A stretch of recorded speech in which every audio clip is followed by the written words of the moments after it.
રાજકોટ શહેર police commissioner Shri Brijesh Kumar જાસર અને additional CP sir ચૈતન્ય મંડલિક sir દ્વારા જૂના જે ગુના છે એમાં ઘણા લાંબા સમયથી નાસ્તા ફરતા આરોપીઓને પકડવા માટે રાજકોટ શહેર ક્રાઇમ બ્રાન્ચને સૂચના આપવામાં આવેલ હતી। એની જ ભાગરૂપે એસીપી શ્રી બસિયા સાહેબ અને પીઆઈ શ્રી ડામોર સાહેબ, જાદવ સાહેબ અને ગોંડિયા સાહેબની ટીમો દ્વારા એક ઝુંબેશ હાથ ધરવામાં આવેલ હતી।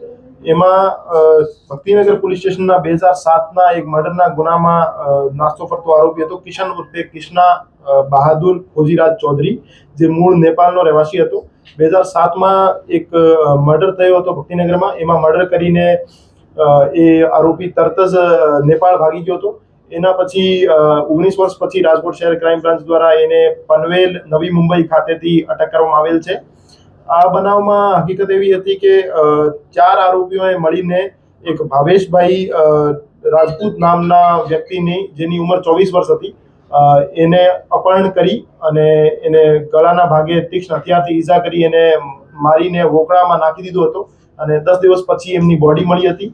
અને એ ગુનામાં ત્યારથી એ જે આરોપી છે કિશન નાસ્તો કરતો હતો, તો રાજકોટ શહેર ક્રાઇમ બ્રાન્ચ દ્વારા એને 19 વર્ષ પછી અટક કરી અને એના વિરુદ્ધ કાયદેસરની કાર્યવાહી કરવામાં આવી છે।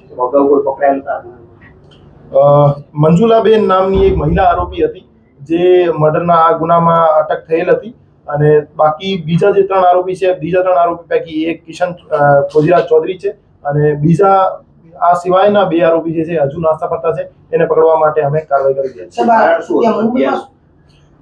એમાં મંજુલાબેન અને જે મરણ જનાર ભાવેશભાઈ છે એમની વચ્ચે પ્રેમ સંબંધ હતો અને ભાવેશભાઈ રાત્રે દારૂ પીને મંજુલાબેનને ઘરે ગયા હતા અને ત્યાં માથાકૂટ કરતા હતા। તો મંજુલાબેને 3 જે બીજા નેપાળના રહેવાસી આરોપી છે એની સાથે મળીને હત્યાને અંજામ આપ્યો હતો અને 3 જે આરોપીઓ છે એ મરણ જનારને બાઇક ઉપર બેસાડીને લઈ ગયા હતા અપહરણ કરીને અને પછી ગળાના ભાગે ઈજા કરીને મારી નાખવામાં આવ્યો। ના, એના વિરુદ્ધ એક જ ગુનો દાખલ છે। મુંબઈમાં શું કામ કરતો હતો, રહેતો હતો, કેવી રીતે ત્યાં? એ મજૂરી કામ કરતો હતો અને ફોન અને આખા ડિવાઇસ વગેરે ચેન્જ કરીને ત્યાં રહેતો હતો, પણ રાજકોટ શહેર પોલીસ દ્વારા વેશ પલટો કરી અને એનો ટેકનિકલ સર્વેલન્સ કરી અને વોચ રાખી એને ઝડપી પાડવામાં આવે છે।